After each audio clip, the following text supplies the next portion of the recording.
Glory to Jesus Christ. Thank you for joining us. The aim of this class is to gain the art of spiritual life through the teaching of Holy Bishop Ignatius Brianchaninov. This study has already transformed many lives, and we hope your life will be transformed too. The Father, the Son, of the Holy Spirit. Amen. Our Father, who art in heaven, hallowed be thy name. Thy kingdom come, thy will be done, on earth as it is in heaven. Give us this day our daily bread, and forgive us our trespasses, as we forgive those who trespass against us. And lead us not into temptation, but deliver us from evil. For thine is the kingdom, power, and the glory, Father, Son, Holy Spirit, now and ever, and forever. Amen. So welcome back.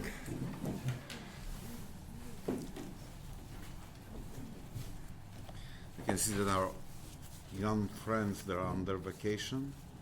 After Thanksgiving, probably, still. They're done. They're just playing. Yeah. Or they could be studying for their finals. Oh, they might. Well, anyway, we are going to study for our finals too. For this.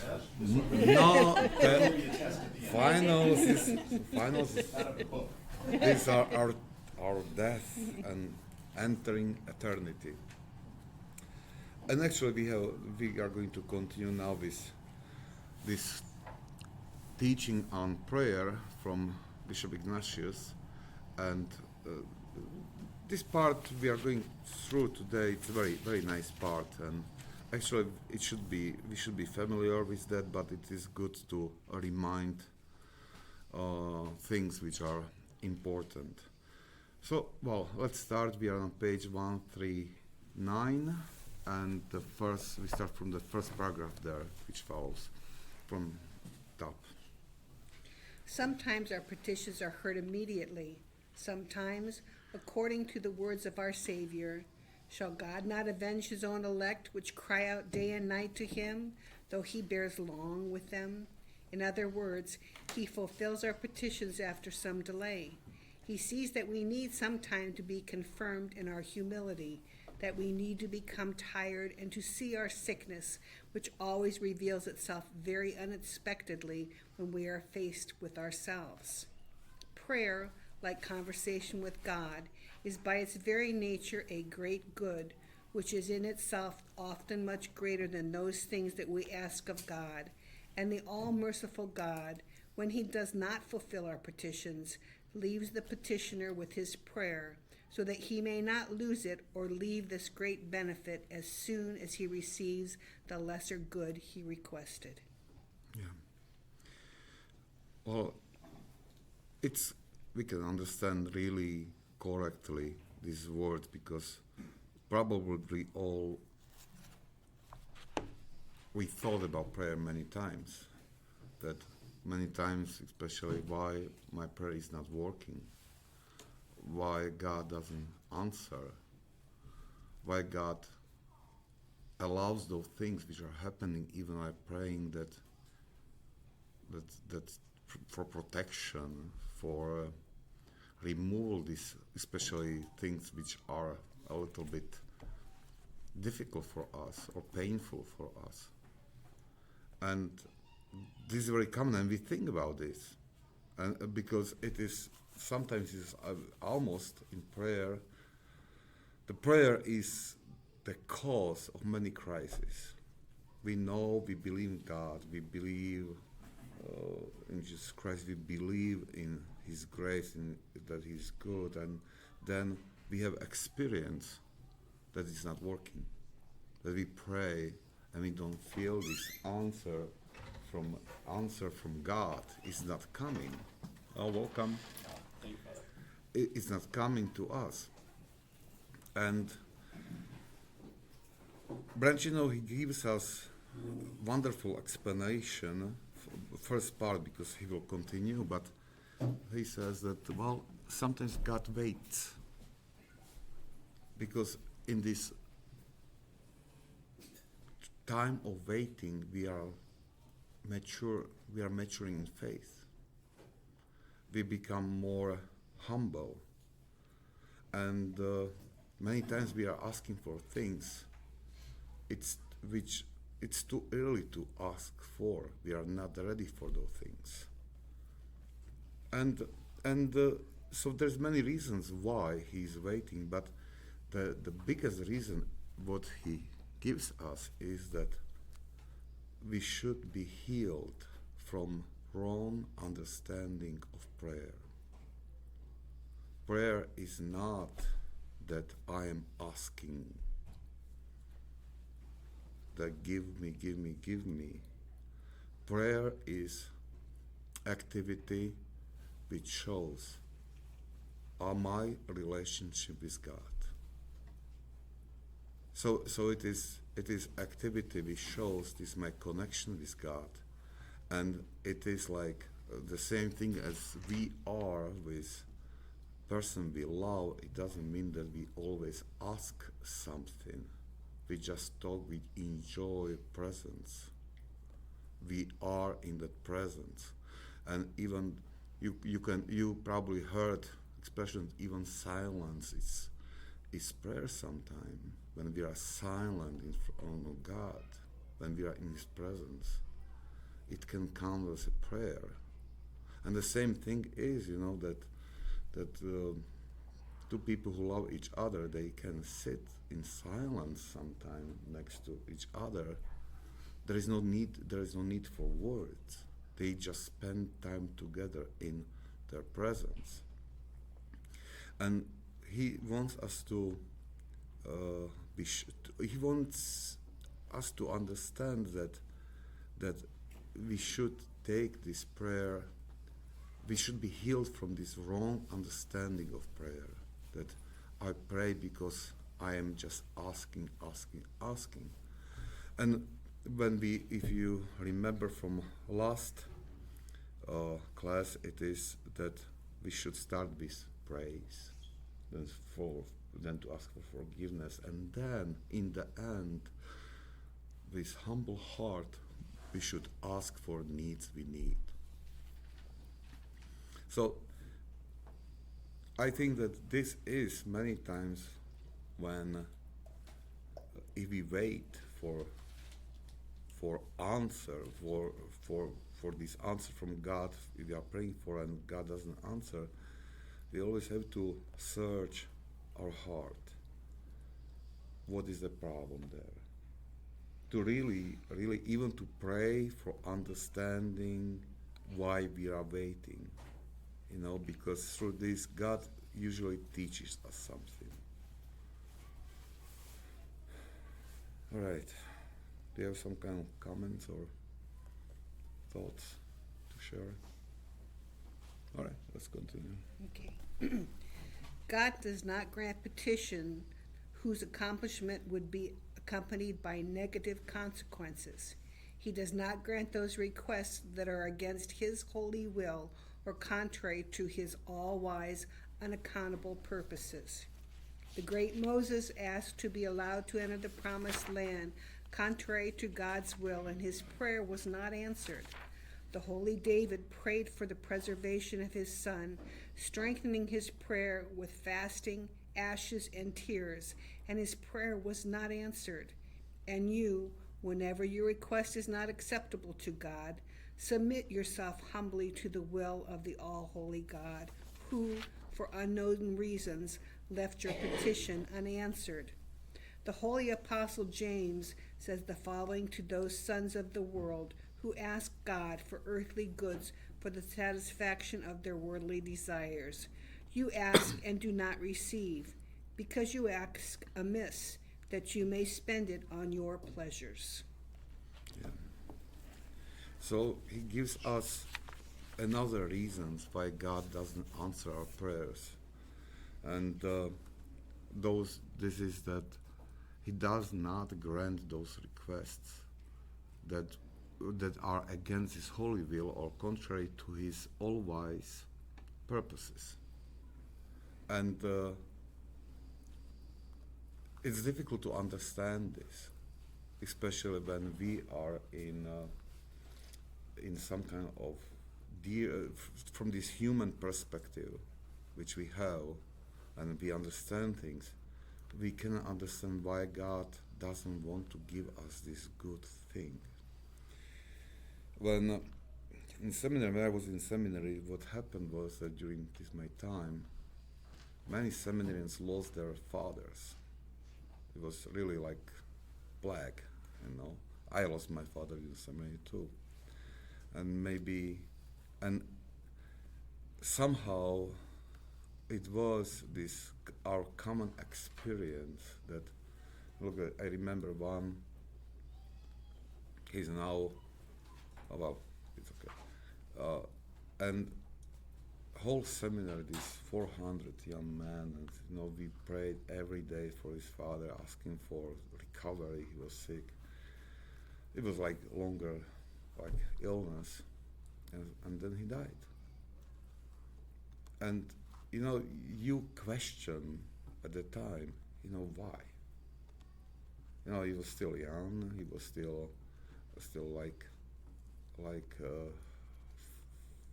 he had this human understanding that he could live another 30 years. And anyway, you couldn't understand that at the time. It was painful. But this now priest, he told later that he realized after years that this painful touch from God caused that his life was marked with that. And he said, I would not be priest I am now without this experience. Without the experience, who knows what kind of priest I would be. And when I heard this, I realized the same thing here. It is something what touched my life, changed my life, and I think that I would be a different person without this experience. Worse, much worse. Much worse than I am now. And who knows, you can uncover these God's intentions, even they are painful, after sometimes you need years. And sometimes we are not able to understand it here, and we will see his plan up. So, this is one reason when he, in his wisdom, sees things we don't see, and he has purpose we are not able to understand now. And so it is very important, that if we pray, we ask for something, really keep this in mind that, I see it as a good and correct request, but I am giving I'm giving up of this my understanding. I say, Lord, as you wish, as it is your plan, we should pray with this, if we ask for something, with this understanding. And another reason he gives, he says that, God doesn't fulfill our requests if we ask for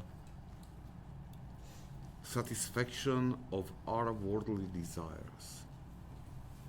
When we ask for, good things which would serve to satisfy our passions, so for sure we are not asking good things. God would not support our prayers which are reaching for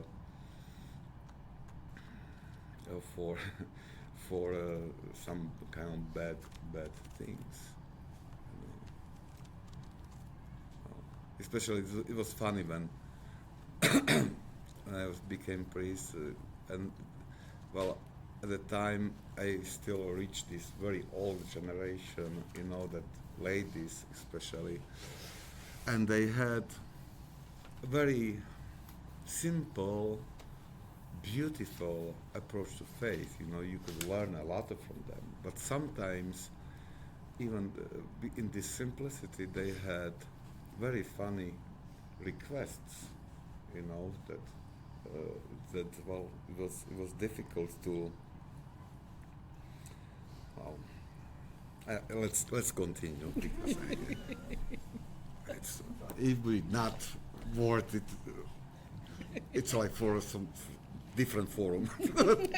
All right. At some liturgies in the Latin Rite before they would open at weekday liturgies, they'd open it up for petitions. During the petitions, they would pray for the regular petitions, for any intentions you may have, and someone would say, for a very special intention, and then the next person would say, for a very, very special intention. Their intention is even more special than the other person's intention. It really got to be kind of comical. Yeah, but I think more comical it would be if they really put exactly what this intention is.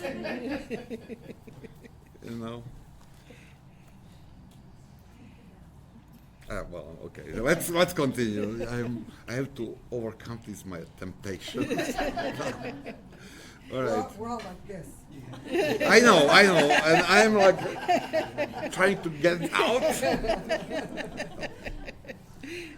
was talking to the parish priest once, and this lady came in, and she said, "Where are the candles? I want to light a votive candle." And they said, "We don't have any." The priest said, "We don't have any votive candles here." And she said, "I guess I'll just have to settle for a mass." That's when both of us want to just kind of commit here. We have failed. Yeah. But I think this is clear. This for us. We don't need to stay longer here. All right. Okay. When we desire to gain an audience before an earthly king, we prepare for this with special care. We try to conform our heart's emotions to the proper tone of the conversation, so that we, bursting with excitement, might not offend the king by a word or gesture. In advance, we think of what we will say to him, so that we might only say the appropriate things, thereby inclining him to think well of us. We even take care that our external appearance might attract his attention. How much more should be properly prepared when we desire to stand before the King of Kings and to begin a prayerful conversation with him. This is tough, isn't it? Yeah. Mm-hmm. And how does it change our understanding? We should all think this. Yeah, it's crazy. And look Yeah. how crazy people go, like when they get to meet the Queen or of England or somebody, somebody from the royal family. But and then they go to church and they go to church in shorts and their hair looks like they just rolled out of bed and they're talking in church and it's just there's no respect. They had half the respect that they do for movie stars or royal families or something, it'd be a whole lot different. But I think that just for sure, this is something what I think God doesn't care what we have, how we are dressed. He looks to our heart. But without paying attention to our gestures and dress, we are not able to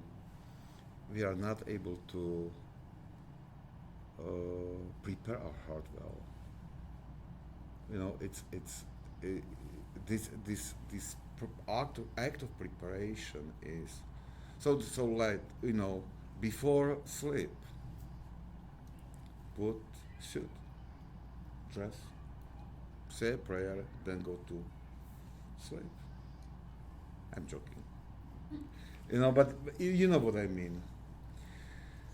Because if I start to think about these words and to realize that okay, I'm going to talk to King of Kings. So really, I will try to gain proper gesture to stand in this, and this helps collect my thoughts it helps to bring my heart to order, to fill heart this fear of God, with this understanding and sanctity of the moment. You know, and many times we can see that, and I think it was like, I don't know, you can see that where I saw that to sitting on the floor and meditating, you know, and you can see even religious people do this, and they give us this kind of example. They are in this balls of familiarity with God. They can sit and in some kind of leisure, not formal position, and talk, and you realize this is not right. It doesn't help. You know, it doesn't help to understand, or it reflects how you understand God. And well, it's difficult. Even for our time, it's difficult to understand. There was like code for many centuries how to go to church. I'm sorry, it's some silly stories comes to my mind now. I don't want to. I can't resist somehow this temptation. No, there was like joke, you know. There's like we were watching yesterday. It was like silly Slovak show about cups, you know, and there were like cups which each is from different kind of Slovakia, and they represent these crazy mentalities, like from Eastern Slovakia and North, and you know they stress these features that like even they are using dialect, so it is funny they don't understand each other in some moment and everything, and some kind you can recognize these silly stories, all used jokes which you know you are familiar with, and there was one line, there were two lines that said that well, you know, I am not going to let you live in my house. And why? Because you don't shower and you have only one underwear. And he answered, I have two underwear. I said, you always wear one underwear. And he said, because second is for the church. It was like, this is, they took like very old joke, you know, which was like around, and they put it in very nice. So, well, when I said that this Sunday clothes, you know, it was common, that well, sorry. I promise I will keep myself in order for the rest of the class. So that means that the underwear that he wore to church had holes in them.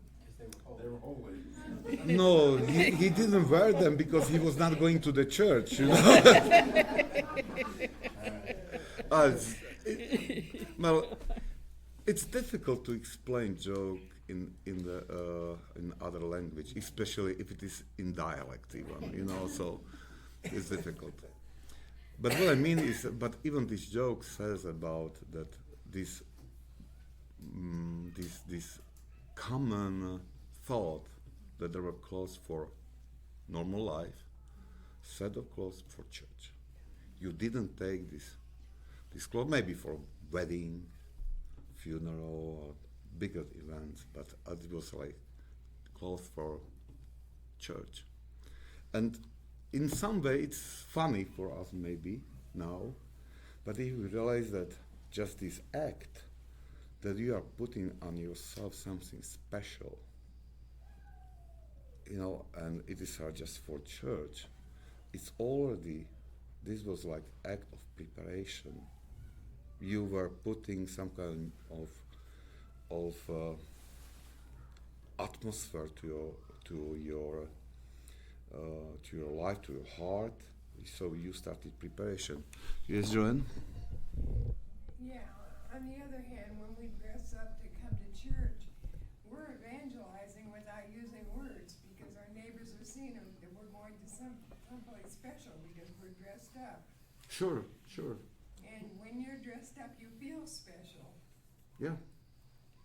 Yeah, especially if you do it with this intention, you know, that I'm going to see God, you know, in front of God. So, and actually, it shouldn't be something like very, very special.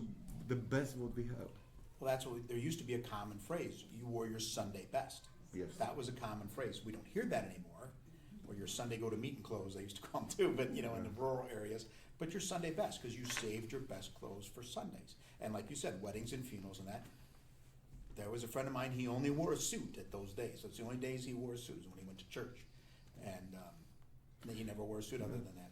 Well, Bishop John, he told me once a story that touched him somehow. I don't know if I remember it well, but he said he met a person, like a neglected man on the street before Christmas, and somehow they started to talk, and he invited him to the church, you know, for Christmas, and come over, that everybody will welcome you. I don't know if this was homeless person or somebody, but well, he was for sure neglected in some way. And so on this liturgy, Bishop saw that, well, this man came. But well, he had like shorts and, you know, not properly dressed. And he said, okay, I should tell him something. But then he talked to the man. And this man told, you know, I took the best what I have. And I don't really remember the end, but that well, other hand, we are not judges of others. You know, we can give like example, but it's difficult to force somebody that all to judge to be. But I think that we have to avoid to point to somebody and to judge that not. But for sure, we have to build this culture. As you said, yes, we can reach other people through this because they see that Sunday is something special for us. And especially people who lost this contact with church, which lost their contact with this understanding commandments, and if they see you in a really nice clothes or special clothes to come, and there are moving grass next to you, so it hits, you know. My next door neighbor was talking to me in the driveway.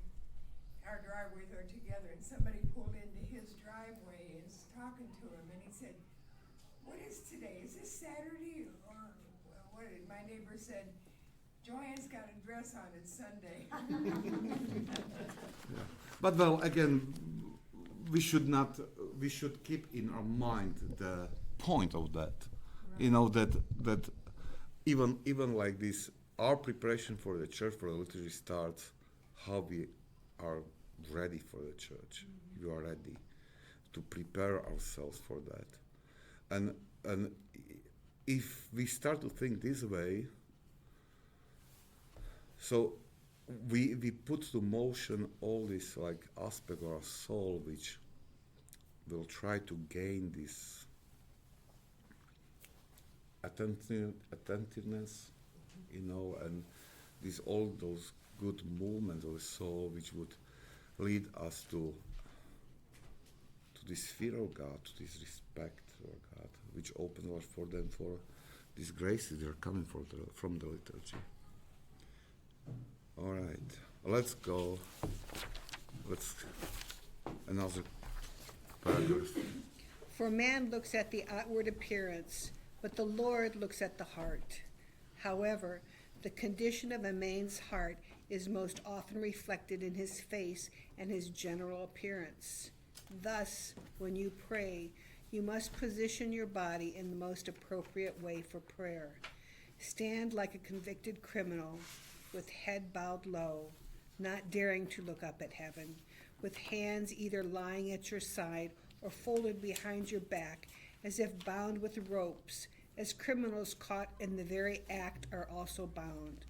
The sound of your voice should be the woeful sound of sorrow, the groan of someone with a life-threatening wound or horrifying disease.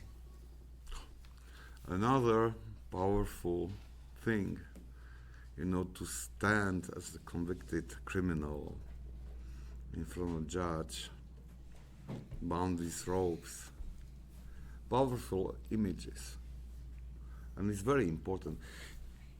When I read this and about how important is this, how we stand during what is our positional body during the prayer, is what came to my mind was like our spiritual father in seminary. He is source of many good memories, because I mention him very often, but he told us a very practical thing. He said that if you are in parish, you are a priest, if somebody calls from your parishioners, stand up. Stand up. If somebody calls office, stand up and talk standing.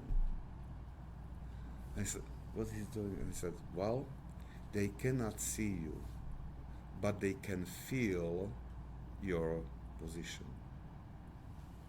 That he said that it is connected, that if you are in position body which is respectful, the other person can feel that.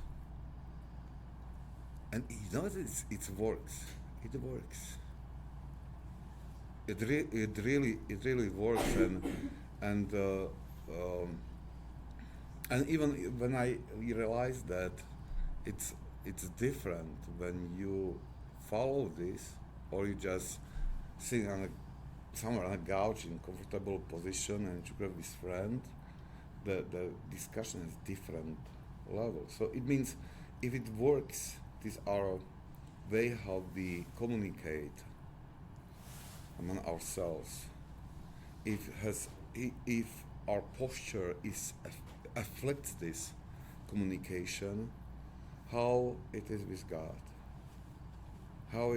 God. So it is, it's horrible when just let's imagine then what we are praying. Sometimes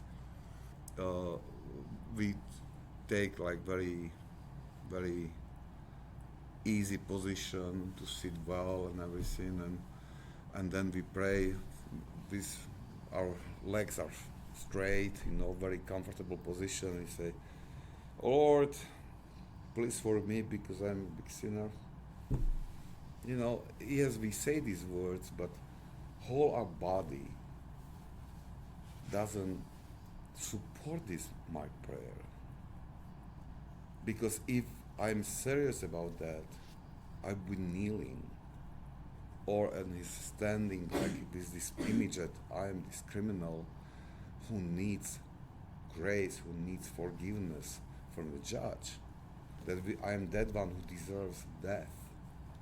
So in this position, prayer, we can support our prayers through this really respectful posture of our body, how we stand or we kneel. It's very important. We have that in our churches we shouldn't have pews. Like Eastern churches, there are only several pews around the church, around the walls, for older people. And you stand in the church, you kneel, you do prostrations. That it is something what was brought to our church. True is that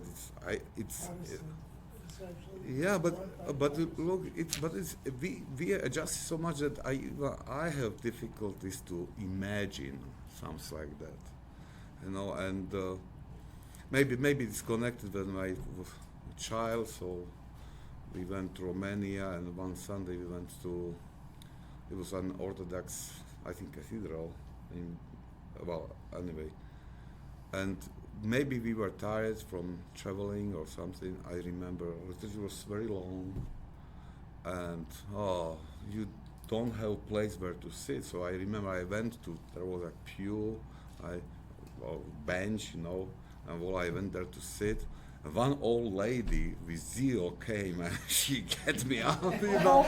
Said, no room for young people, you know, for children.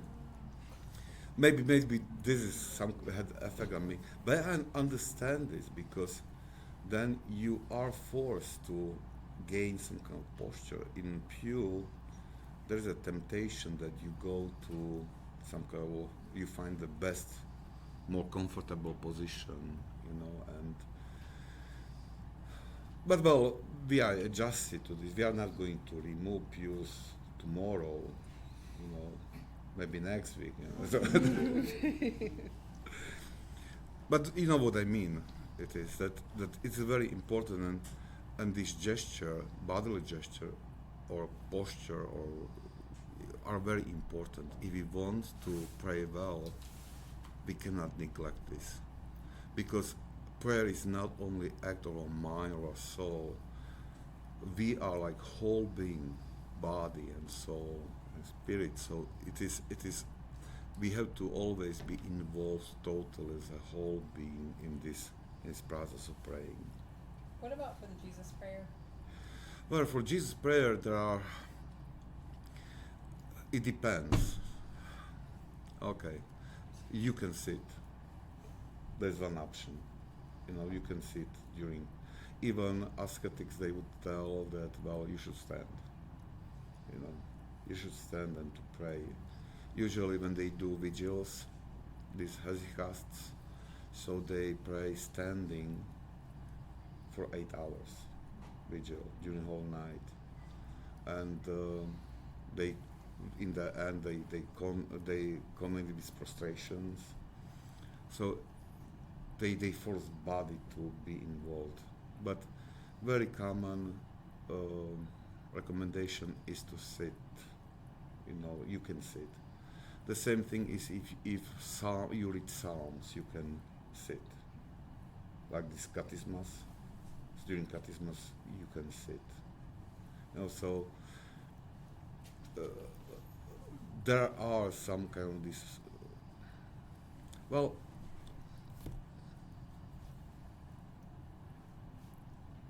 we are not bound like here in the church. We are not like monastics that they follow the this rule of monastery that there are.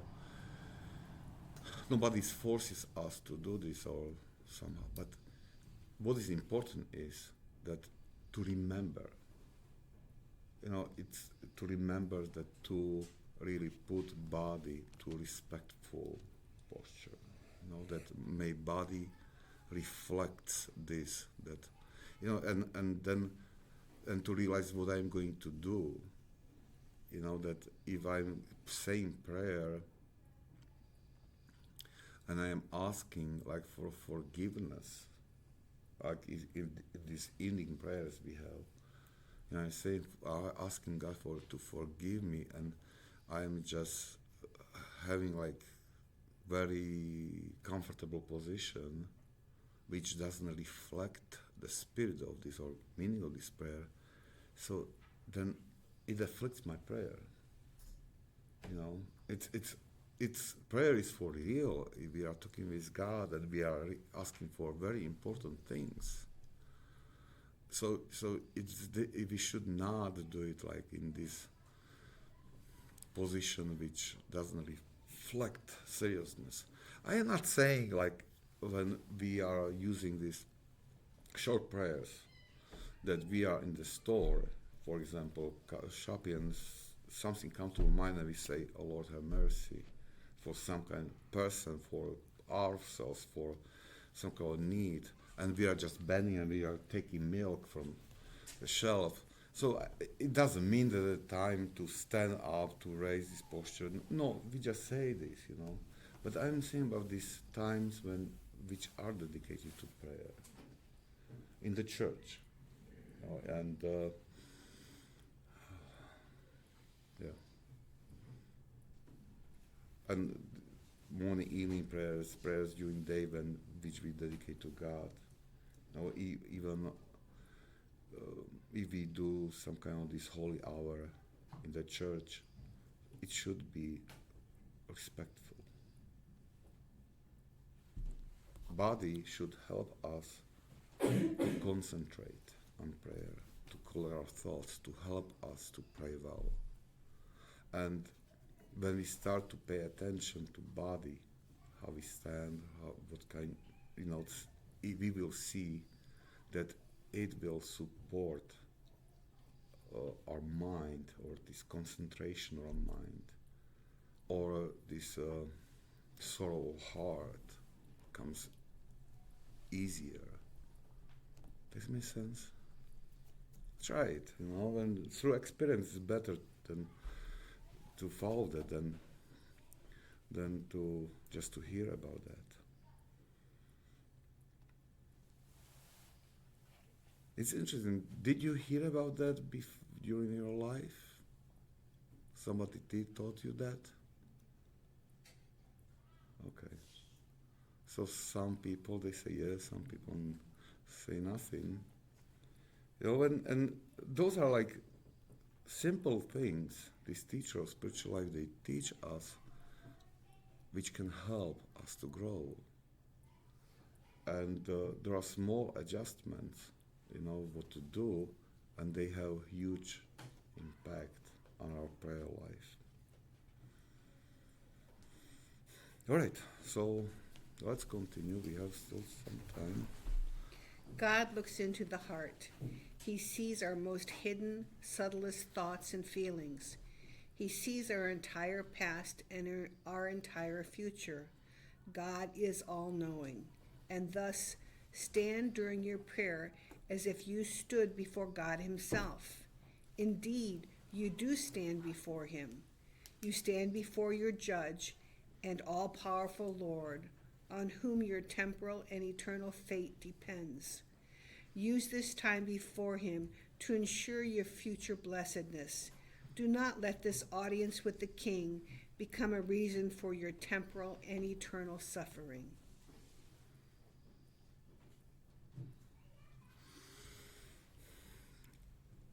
This is tough, isn't it?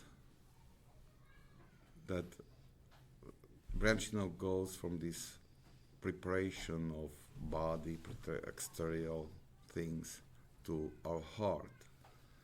And he starts with this, that he sees our most hidden, subtlest thoughts and feelings. He sees our entire past and our entire future.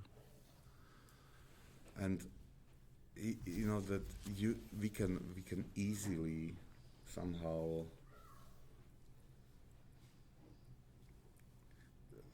we can pretend in front of others who we are. But when we stand in front of God and we know that he knows all our past, we cannot pretend anything. He knows really better than we know who we are, what is state of our heart.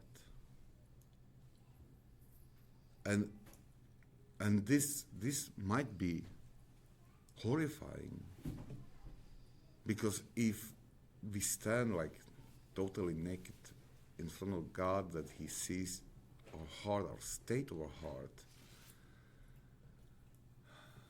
so there is no need to hide anything. We cannot. If we can try, we cannot. And one thing is that we might be disturbed by this, and in the beginning, when we start to realize that, we can be even horrified. But then we can come to understanding that actually this is what brings us freedom. That I can stand in front of God and I can see all this, my misery, all my sins, mistakes I made, bad decisions, and actually when I start to think about this, how God sees me, so it's not nice picture. if somebody says that, well, it is good picture, it is good it is liar. It doesn't do it correctly. Because we are all sinners in front of God, and to stand in front of Him with this thought, it's tough, but it gives freedom. Because I know that I cannot remove this past, these my sins, only by myself.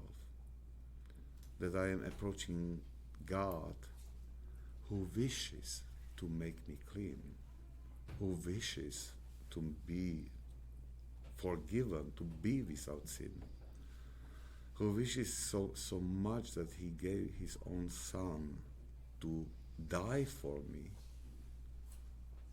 so I can then, when I realize that, when I acquire this respect and this awe in front of Him, I really can ask Him in some kind of boldness, that make me clean, forgive me. And I will ask with some kind of intensity in my heart that it will be for real. And then this is moment when tears are coming. Usually it is these tears which are, we can hear this in saints, that how much they cried over their sins. Like tears are like non-stop friend of monks, because they cry over their sins non-stop.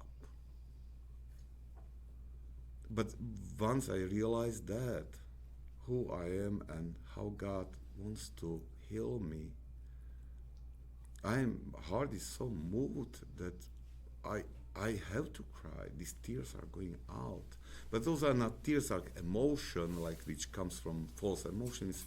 Tears which are coming from this understanding of state of our soul, who we are, who God is, and this awe over His love. When we see His love, His desire for us to help us, to save us.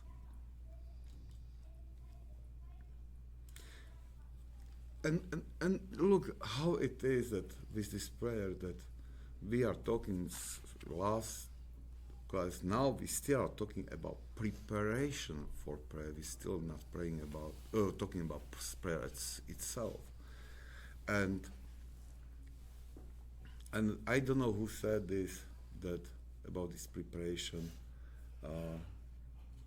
Well, it's not nobody from saints. I know that person, so. But I said that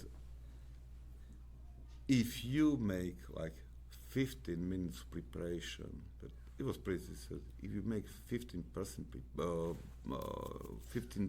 minutes of preparation, and they say once, Lord have mercy, after this preparation, this Lord have mercy prayer, after this 15 minutes of preparation of heart and everything, has bigger impact than hour of saying some kind of prayer without preparation, without collecting thoughts and mind and heart.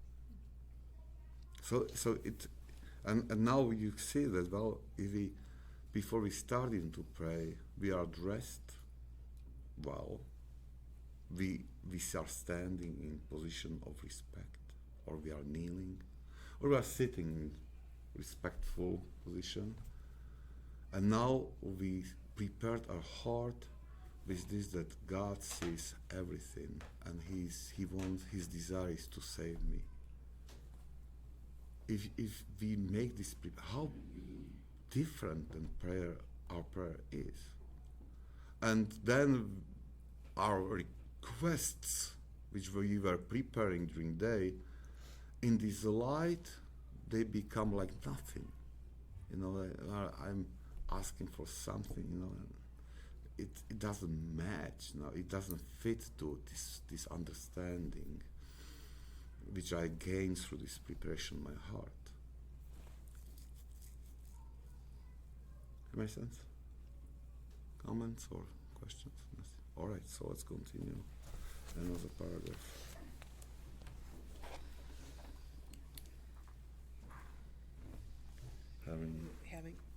Having determined to bring your prayer before God, reject all thoughts and worries of this life. Do not pay any attention to thoughts that come to you during prayer, no matter how important, brilliant, or necessary they may seem to be. Give to God the things that are God's, while the things necessary for the temporal life can be done in their own time. It is impossible to simultaneously work for God in prayer and clutter the mind with wayward thoughts and cares. Yeah. So actually, he prepares us for this time of prayer that we have to think about this to be attentive what is going on, to keep our thoughts, collected. Well, we have to realize that immediately when we start to pray, each good work has company, demons who try to demolish this good work. And not only demons, it's our heart, which our mind, which is. We can recognize during prayer how scattered our mind is and heart is. So it is like it's all kind of things will come to our mind during prayer, and once you somehow gain control over our thoughts, that you gain some control, so then those brilliant thoughts are coming. And especially, for me it is like in prayer, and then in the middle of prayer a thought comes, that all right, this would be great for Sunday homily, wonderful. You should go and to put it down, because you will forget, And so it's a huge temptation to go and to make a note, because it's understand that if I don't go, I will lose it. Usually I always lose it, And I'm mad. But that you realize that this enemy is really very smart, and this enemy does tricks to convince you to start to think about other things. But now you can. Now, this is why preparation is good and helps you, because you put your mind and heart to some kind of calmness and stillness, before you start prayer. So you don't jump to prayer not prepared. You are able to fight with these thoughts. But it is something what this fight will repeat again and again. Sometimes even during this fight we can recognize our attachments. That during that time thoughts are coming, and we can recognize that we are not free people, that we are attached to something which takes our attention, and it helps us to identify these attachments. What is good? We know each other, but still, we should not just make this mental note about that, but to return back to prayer.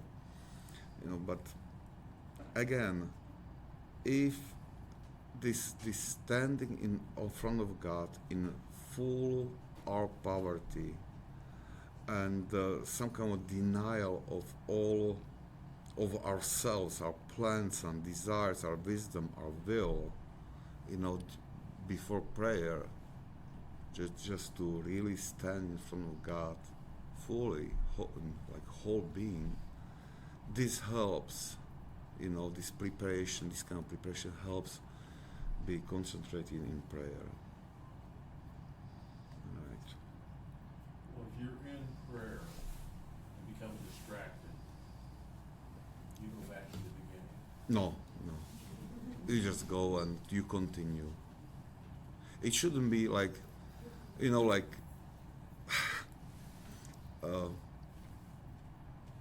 this is a crazy day today, because I heard story, it was one man who hit his head in church many times, and the other asked him, "What are you doing?" "I'm punishing myself because I cannot concentrate." Don't do this, that maybe when you are alone, you can punish you if it helps you. but what is important is to I don't say ignore, that gently put yourself to prayer. When you realize that your mind wandered away, just go back. It is not good to somehow accuse you with these thoughts. Oh, again, it happened again. You cannot keep attention, or you cannot concentrate, pay attention. You are so bad in this. We sometimes try to accuse ourselves just to show God that we are sorry. No, the bad thing is to somehow just to ignore the thought, return back. If thoughts comes, return back. Actually, those things are not so dangerous. Dangerous are those when we let the thoughts to land in our mind. We start to think and work with them and to build fantasies or to imagine more. But this non-stop fight, ascetical fight, that just put gently yourself back to prayer. That's it. Okay, I think that we can finish here, correct? Or do you want more? Oh, it's here.